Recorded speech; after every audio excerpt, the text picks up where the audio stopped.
weeks ago, when we read Parsha Mishpatim, Exodus chapter 24, verse 12, God said to Moses, "Come up to me on the mountain and wait there, and I will give you the stone tablets with the teachings and commandments which I have inscribed to instruct them." For the past 4 weeks, we have been reading through God's commandments to Moses and to the Israelites. The 10 Commandments, personal law, criminal law, kashrut, detailed instructions about how to make the tabernacle or the Mishkan, the ark within which the stone tablets would reside. We read requests to contribute to the tabernacle's construction, instructions on choosing the priests and how to ordain them, and how to make the incense that they will use. In today's Torah portion, Parshat Ki-Tisa, Moses is still up on Mount Sinai, listening to God, writing down the rules, very practical and earthbound instructions for how to comport oneself daily and on special holidays.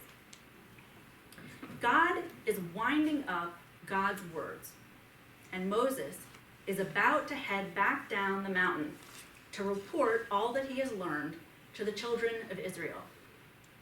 What is the last instruction that God gives Moses, just as God is sending Moses back down to his people?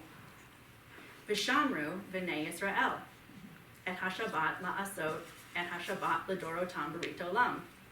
V'ni uvein b'nei Yisrael, oti li'olam.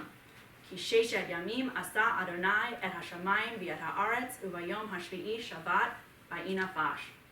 The Israelite people shall keep the Sabbath, observing the Sabbath throughout the ages as a covenant for all time.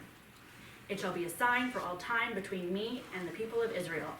For in 6 days Adonai made heaven and earth, and on the 7th day God ceased from work and breathed.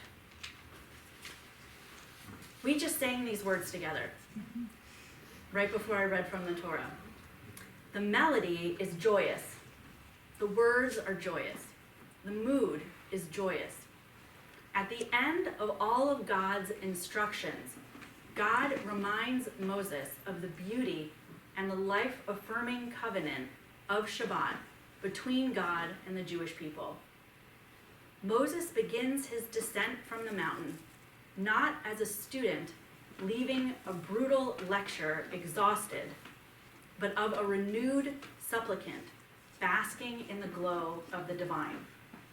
Moses and we are given this respite, this calm before a storm, because the storm is what comes next. Moses returns down the mountain to see God's people worshiping the golden calf. Despite God's care and protection, the people are scared. Moses has been gone for 40 days and 40 nights.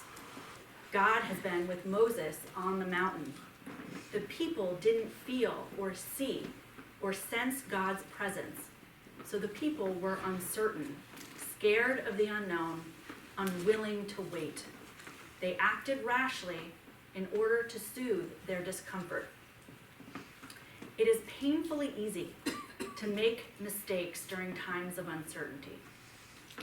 Many of us have had the experience of unwittingly ruining future chances because we could not tolerate the discomfort of waiting, being unwilling to put our faith in our leaders, unwilling to trust that good things will continue to come to us.